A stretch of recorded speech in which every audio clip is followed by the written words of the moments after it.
Hello and welcome back to my channel. I'm Sam Zagar, doing another YouTube reading. We have a 2-4 emotional projector today and a little bit more of an emotional intake form. Let's see what they said. What's your biggest question? How can I receive invitations and be seen as a credible guide in my field with all the competition around me? Credible and competition. I know exactly what part of the body graph I'm going to be looking for that one.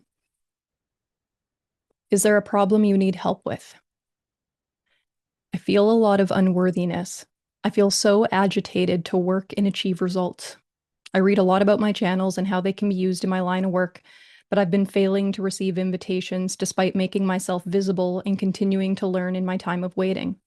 This is making me restless, more stressed, and more agitated. I find it hard to make a living, and even then, it's never enough when I do. I understand how my open ego center and my gate 51 are affecting me, but I still couldn't overcome these issues. I would love to be myself and live according to my design. Okay, so they already acknowledged their ego, which I was going to do, but I can tell you we already want to talk about different things, so that's interesting. What else are they curious about? Creating an intimate relationship without codependency. Ooh. What else do you need me to know? I'm self-employed. I spend most of my time learning and sharing my learning with others. People recognize my knowledge, but when it comes to paid content, this is my biggest struggle.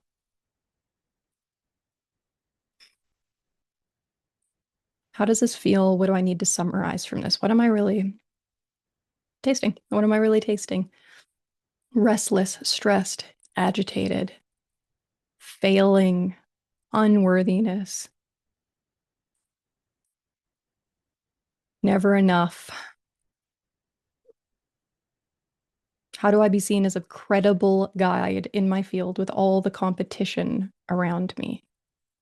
It's that sentence that made me think of the ego. So when they brought up the ego in the "Are you having a problem you need help with" section, they're really bringing in the ego for the questions of unworthiness. Okay. But it was credible and competition that actually got my attention. So looking at this projector's chart, obviously ego stuff stood out to me right off the bat. I'm going to pay attention to credible guide, competition, credible and competition. They acknowledged gate 51 in an undefined ego. Now, gate 51 is half of the channel of initiation, 25 to 51, going from the G center to the ego center. Now, when you look at a channel of initiation, there's a little keynote for it that says, like, a design of being first. This is somebody who wants to be first. Now, if I take that quality of firstness and I just reduce that into like, what would this half hanging of the ego feel for this? It's almost like there's the shock, there's the go, there's the power, there's the like, there is the power potential to be first, but it's missing gate 25. And so part of what I felt here is this like, there is a competitiveness in the undefined ego and a like a weird sense of like I'm meant to be kind of like first. I'm meant to almost like surprise people with the power of getting into with the initiation. But then it's like dropped. It's not it's kind of hanging, right? So when I look at the ego stuff, I'm not just going to be like undefined ego, poor self-worth. In general, when we look at the ego stuff, yes, we're looking at worth, but a lot of the times I want you to think about worth in terms of tribal ego mechanics. This person's ego hanging gate is in individual circuitry, in particular integration, and even more particular centering. There's an individual quality here. There's an empowerment quality here. That's different from like the tribal support kind of quality. And a lot of the times when we're thinking about like self-worth, the worth has to do with the value, and the value has to do with the money, and the money has to do with the support, with the tribal part of the ego. If I want to, in general, look at this person's undefined ego, what I really want to look at isn't so much the question of worth, it's actually the question of will power. And what I want to acknowledge is that this person doesn't have any. This person does not have will power. They don't have will. It's not that they don't have worth. It's that they don't have will. I tend to pick apart language a lot. I'm a design of a transmitter. I'm very much about language. Like my one channel is like the marketing channel. I grab words. I love keynotes. I feel a lot of unworthiness. Unworthy. Unworthy is not necessarily like I'm not necessarily going to put that on ego stuff. I'm going to zoom out more generally. Like I feel unworthy. I feel less than. I feel inferior. I don't feel like I have the worth. I don't feel like I have the success. I don't feel like I'm in my signature. Unworthiness to me is kind of another way of saying, like, I feel like I'm failing as a projector. I feel so agitated to work and achieve results. Agitated. That's such a good word. I love that word. Undefined sacral. I'm supposed to work. Okay, so the reason I'm grabbing the sacral here is when we use the term work, like the work is very, the language of that is very intrinsically tied to sacral definition. But it's not work as in like, what's my job? It's, the sacral is what am I responding to putting my energy into? The work is putting the energy into the thing until I'm depleted or until it no longer satisfies me or until it's done, until we've had enough. This person's agitated. When I feel agitated, I feel like almost a quality of not nervousness, but annoyance. This person is annoyed with certain things. Feel so agitated to work and achieve results. Undefined sacral, undefined ego, work and achieve, work and achieve. But I don't want to pick on this person as like, oh, these are just undefined, like not self. It's like what this person is also saying is they want their resources and they want their reputation. They want their work and they want to achieve their results, as in they want to guide, they want their resources in exchange for their guiding. Their achieved results is the success with their people, which gives them the reputation. I've got a 2-4 projector here. They desperately need to have a good reputation. I'll be honest, the entirety of their success kind of depends on them having a good reputation. Because they're a 2 and they're a projector, there's a double quality in like, I can't see myself. What am I good for? What do they want me for? What are they trying to hire me for? What do they need me for? And that's really what this person is asking a lot. There's a second line, receptive mind, fourth color, need motivation. This person is like, I know I'm valuable, but I'm not sure who's going to notice and what value they want to grab out of me. That's more the thing. It's not like what's my value. It's more like who will notice my value, who will recognize that I have what they need. This is someone who's meant to educate people. I've got need motivation. They have to be providing a level of education. In order to be comfortable providing a level of education, though, they have to have a level of confidence about that. How can I receive invitations and be seen as a credible guide in my field with all the competition around me? What competition? Like, genuinely, what competition? Like, what is your competition? Like, is it competition in your field? Like, I work in this, like, this is my job title, and there are lots of people with this job title, so we're all competing. But, like, you're not just your job title, you're your mechanics. You're a differentiated being, maybe with a job title, right? So, how is your differentiation making you a better guide? But I'm like, not making you more credible or like trumping your competition. Who are you competing with? Like, let me reduce your competition. Like projectors, and I'm going to give you a much bigger stat than is likely. But let's say projectors can be anywhere between 16 to 20% of the population. We could just say 18, but again, we're not just going to pull numbers out like Depending on transits and who's born and who dies, who knows what kind of definition we have. But let's say we're in a range of loosely 16 to 20% projectors on the planet. So who's your competition? Like, who else works in your field and is also a projector and is also a 2/4 and is also emotional and is also caves and is also need and is also outer vision? And like, who are you really competing with? Who is like you?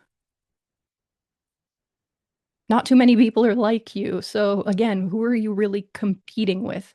And if you're competing, you're not exactly being recognized, are you?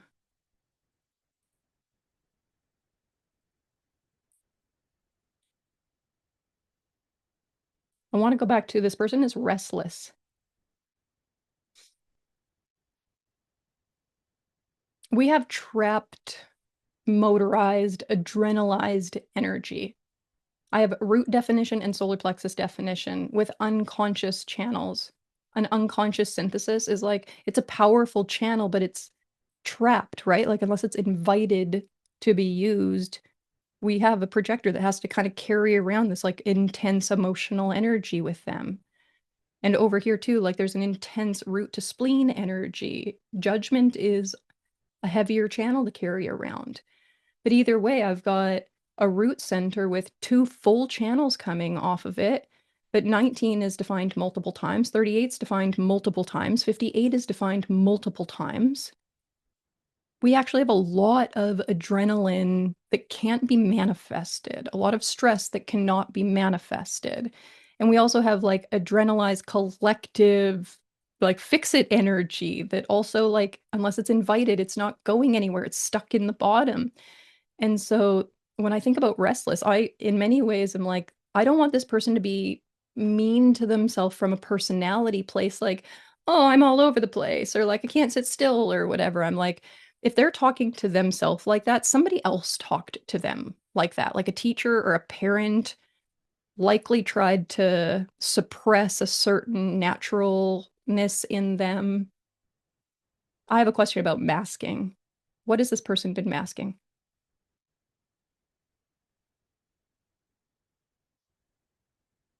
I would think that this person would be quite fidgety. Active brain, active observed body, focus view, two motors, trapped in the bottom. Restless is actually something that I would probably describe this person as. And I would say if you start to get like oddly restless or fidgety in your body, please go for a walk. And there are other things you could do. You could do Pilates, you could do yoga, you could do Tai Chi, you could do, you notice how I'm not saying though, like run a marathon, go do CrossFit, like try and get into the Olympics. Like, don't try and be ridiculously athletic, but make sure that you're able to consistently move a level of like tension and stimulation out of the body.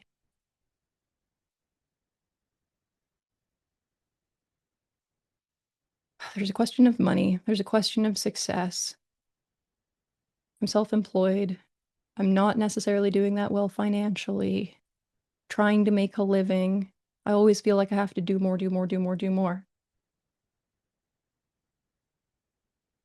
How can I receive invitations and be seen as a credible guide? Seen as a credible guide. Where are you currently being seen? And how are you being seen? Are you currently seen as a non-credible guide? Are you not seen at all? Are you seen as credible but not a guide? And I'm really mincing words here, but like, you, how can I be seen as credible with all this competition around me? I'm like, you don't, I mean, genuinely, you just don't see yourself. You don't see, not like your value. That's, I don't, ugh, you don't see your uniqueness. You don't quite see your differentiation yet because you still see yourself as competing with everyone else around you. Maybe there's a chance that you have focused a little bit too much on some of your like negative or not self qualities because you think that you need to like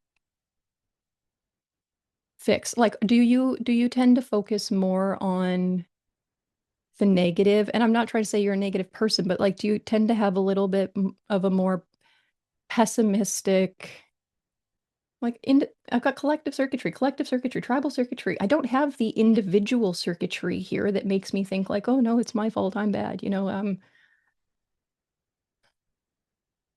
I don't have like a 1-3 pessimistic profile. But I feel like this person is a little bit just too hard on themselves. And not because they're like being hard on themselves, but because they just aren't as aware of the good qualities that they have. If they're not as aware of the good qualities that they have, I don't like this person's network or environment. It shouldn't be this hard for this person to see themselves more clearly than they have from the intake form. And if they're not seeing themselves with the level of positive that I'm seeing, then I don't like whoever they're spending time with. Something's off in the environment, something's off in the network.